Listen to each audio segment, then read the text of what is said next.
In this lesson, we will look at an important aspect of English grammar, the gerund, what it is and when it's used. For a full understanding of this topic, it is first useful to briefly discuss nouns and present participles. Both of these grammatical terms will come up several times in the remainder of the lesson. Nouns are the words that name the things in the world, both concrete and abstract. They have three main functions: to act as the subject, the complement, and the object of a clause or phrase. Here are two examples of each of these three functions. The nouns are shown in red. Present participles are the ing form of the verb, writing, being, sleeping, thinking, etc. All verbs, except the modals, have a present participle, which is used together with the be auxiliary to create various verb constructions, or tenses as they are often called. Present participles are also commonly used as adjectives. Here are examples. Okay, we're now ready to answer the question, what is the gerund and how is it used?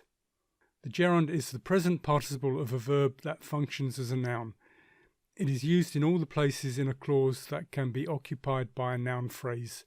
In other words, it can be a subject, a complement, or an object. Here are two gerunds in each of the three common noun functions. As a subject, fishing is a very popular sport. Reading is a great way to learn English. As a complement, her job is cooking and his is cleaning. My favourite hobby is knitting. And as an object, my sister really enjoys dancing. Please stop shouting. The gerunds we've looked at already are single words, but additional words can be added both before and after the present participle form to create quite complex gerund phrases. For example, the smoking of cigarettes in restaurants has been banned in many countries. Subject. What I like best is lazing in bed on a Sunday morning. Complement. Some people enjoy bossing others around. Object. Complex gerunds such as these are useful in academic writing. Many learners of English are given assignments or take tests that require them to write an essay on a controversial topic. This task is often to respond to a question or prompt such as, should zoos be closed? No one should be permitted to smoke in public places. It is better to be an only child than to have siblings. Here are gerund phrases that are based on the essay prompts on the previous slide. The examples make for good topic sentences or as summarizing sentences in essay introductions and conclusions. For example, banning smoking in public places is being considered in many countries.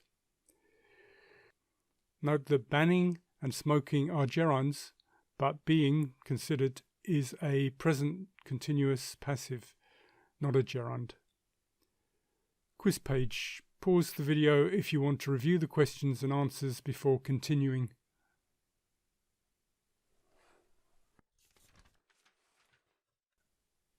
We've covered all that most learners need to know about gerunds and how to use them, but there are one or two further issues that might be of interest to grammar enthusiasts. Firstly, not all grammarians use the term gerund. They say that its Latin origin makes it unsuitable for use in English, a language that has evolved its own grammar. A suggested alternative is to call words such as being or writing the ing form. Other grammarians have suggested the term gerund participle. Another alternative is the term verbal noun, which is a good way to understand gerund usage. It is perhaps interesting to be aware of these different terms, but English language teachers, textbooks and online resources generally use the word gerund.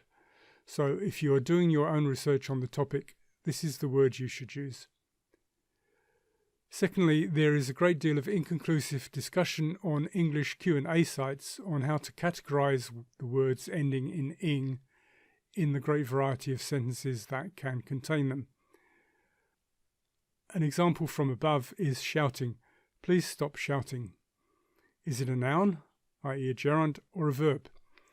Here are a few other examples of this type of question that are commonly asked on the English Language and Usage site.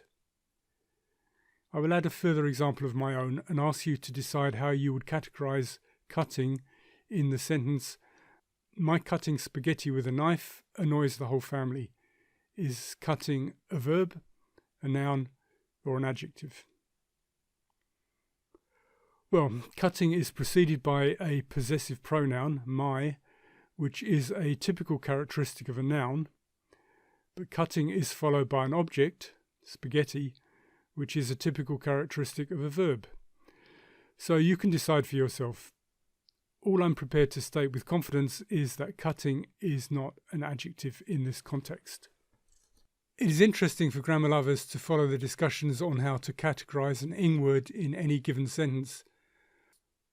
But in my opinion, the most important thing for English learners is to know how to use the ing form correctly in its function as a noun, i.e. as a gerund, and in its use as an adjective or as part of a past, present or future continuous verb construction. In other words, usage and grammaticality are more important than terminology and classification. Quiz page. Pause the video if you want to review the questions and answers before continuing. Okay, we've come to the end of this short lesson on the gerund. Here is the important information in summary. In the description below this video, you will find a link to the lesson index page shown on the left. As you can see, there are 4 ways to access the content, as well as a glossary and links to quizzes and more information on the topic.